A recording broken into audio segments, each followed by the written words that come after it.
6-0 our score after one.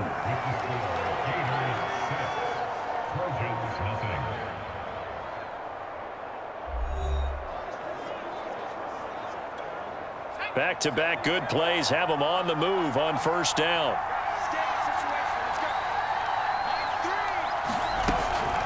Now an inside handoff for Charles. And he'll fight his way forward to about the 48-yard line. Credit him with a 1-yard gain there to make it 2nd and 9. Well, sometimes you just have to give credit to the defense. Great job there at the point of attack, holding up.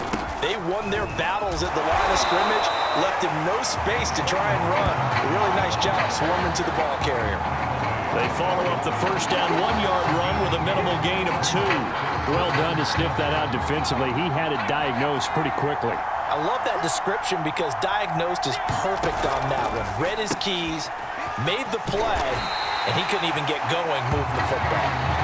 And he's got the first down yardage before he's brought down at the 42.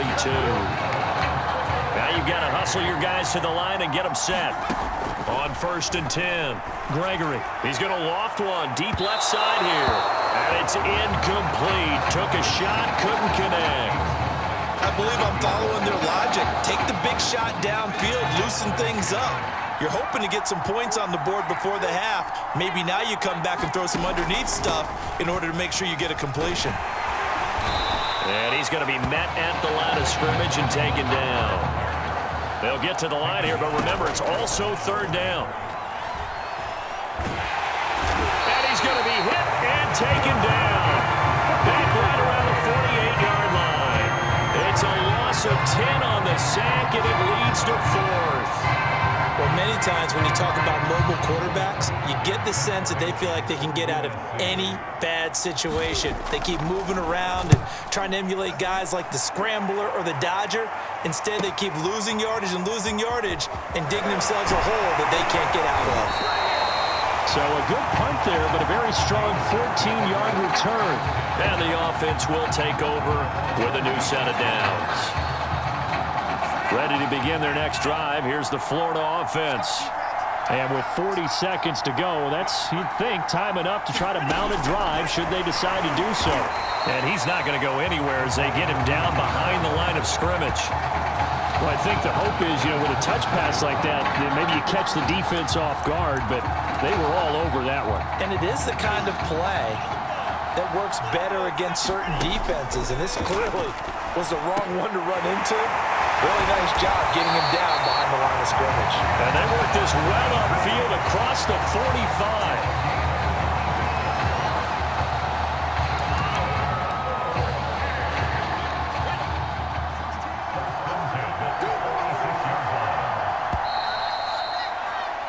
This sure would be one heck of a story as the Gators sit just 2 quarters away from a national title.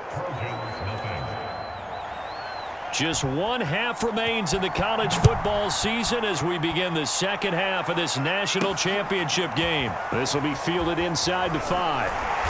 And he'll be tackled just shy of the 25.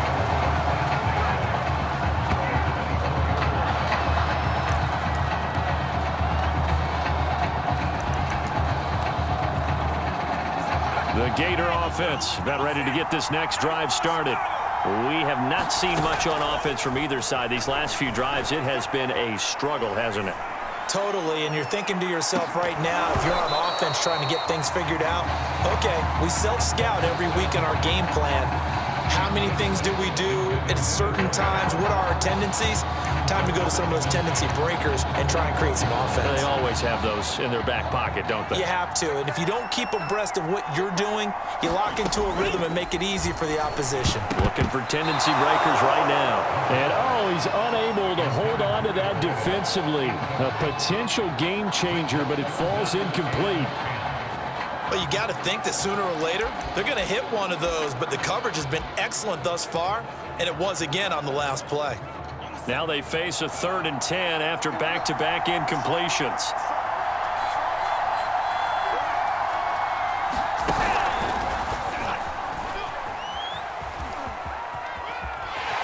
And this effort will not get it done. He stopped well short of the first down at the 29. Give him 5 on the QB run, but it's going to bring up a 4th down.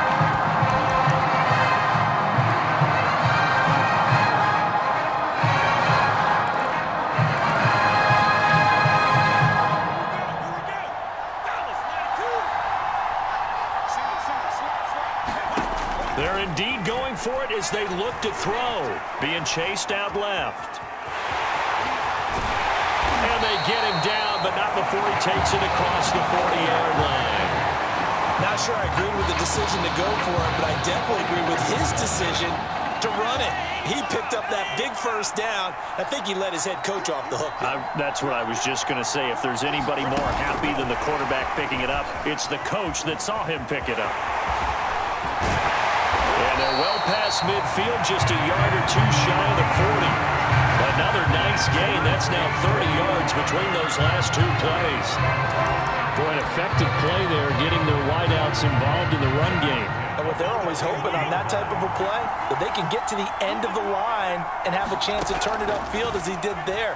That means they controlled the blocking and took care of the defensive end of the outside linebacker to give him that lane. And I guess I need to clarify, I said getting their wideouts involved in the run game, but of course that was actually a pass as he popped it forward. Final minute now of the 3rd quarter. 2nd and 2. And Beasley with it over the middle. And he's going to get this down near the 20-yard line. And that's a more than acceptable read right there because it's zone coverage, so timing is everything. This time he waits for his man to come open, puts it right on him, and they pick up a 1st down. And this is caught at the 8. And they work this near the 5. He'll be stopped at the 6. You always worry about those smaller receivers running through that gnarly patch of land in the middle of the field. But he did a really nice job there holding on to the football and protected himself as best he could while completing the play.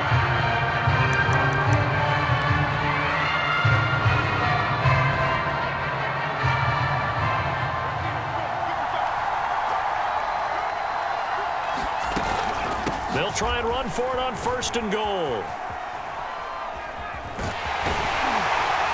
And they'll be driven back here, losing yardage to the 9. Call it a full 3 yards in the wrong direction there. Brings up 2nd down.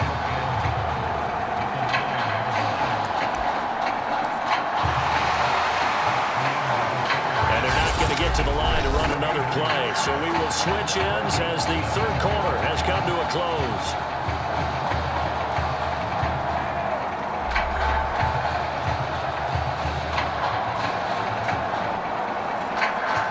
From the 9, here's 2nd and goal. Back to throw. And that's going to be caught. Touchdown, Florida. A great effort there. There to make the grab. And the Gators push that lead out a bit further. But that makes this a 2-score ball game. And, you know, the way this thing has been going, Charles, 2 scores kind of feels like 3 or 4 scores. Yeah, that's a great observation. It's been a heck of a battle, hasn't it? And he's going to go down. Can't get rid of it. So a sack on the 2-point try. So trying to throw it in for 2 points, but the D got home, brought him down. Yeah, got home, which means there had to be good coverage. Just had nowhere to go with the ball. Typically, you're trying to throw quick hitters, quick slants, you know, maybe even a quick fade. Nothing was open. He ends up getting sacked. From a yard or 2 deep, here comes a return. And he'll get it up past the 20 to about the 22.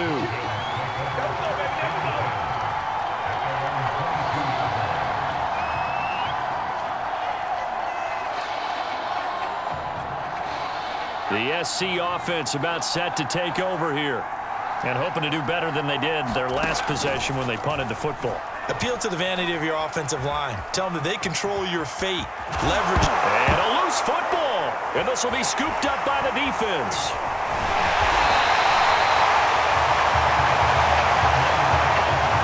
Okay, this isn't one where you want to take the game tape and hold it up as an example, do you? I mean, you talk about frustrating all the way through. And that last error, I think that crystallizes it, doesn't it? Absolutely. That's been representative of their entire game still being shut out. Steps away to his left. And he's able to find Miller. And he is out of bounds, but first he gets it inside the 10 to the 7. But when you're up by 2 scores in the fourth quarter and you're going to throw the football, expect to see a lot of man coverage, because usually what comes along with man coverage is pressure. So if you're a play caller and you want to keep throwing the football, that's fine. Just make sure your offensive line understands they're going to get additional guys running at the quarterback.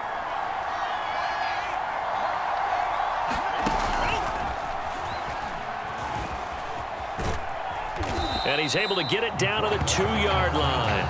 It'll be a pickup of 5 on the keeper. It's second down. Some good, strong running right there. Some power and some explosiveness just about got him into the end zone.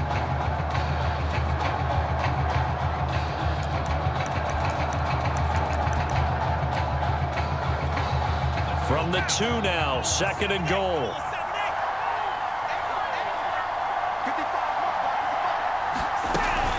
They'll try to run now with Jennings. And he is in. Touchdown Gators. DeMarcus Jennings taking it in from 2 yards out. And the Gators push that lead out a bit further. This one now, Charles, you'd have to think all but over. I would agree with that, because this offensive line, they've been physical from the first snap of the game, and it's taken a toll on this defense. And it was never more evident than on that play right there. They continue to move the line of scrimmage forward, and they open up enough space there to get their guy into the end zone. And he will get into the end zone to extend the lead by 2 more. So they go with a pass, and it works there on the 2-point try. Charles, just in general, what are your thoughts, passing versus running on 2-point conversion? Situational? It is situational, and you have to know your team. What is your strength? Because so many people think you have to throw the ball on a 2-point conversion, but the stats will tell you that running it is about as proficient. So know your team and go to your strength. Taken at the 15, a short kick. And he'll take it up past the 25 to the 26-yard line.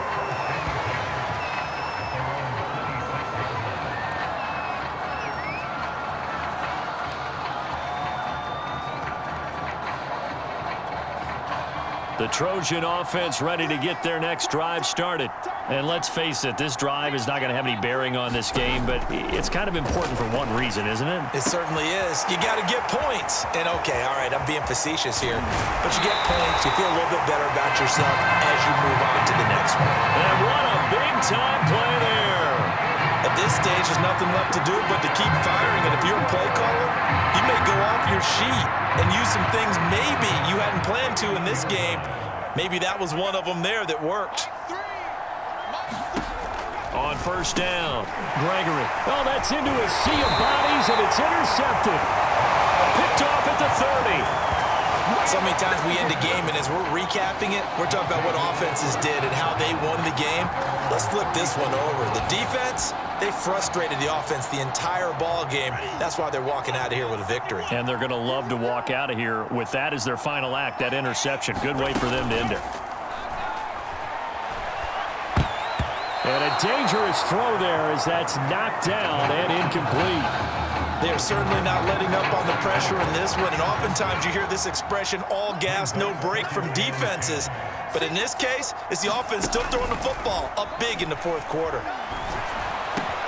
The throw over the middle taken in, and he gets this one to midfield before he's brought down. Well, that certainly has to feel good. It's not all the time that the play caller should get all the credit. Sometimes I think in the huddle, the quarterback just says, hey, who's going to make a play for me? I just need something right here. And the end result there, nice first down. Drive keeps moving.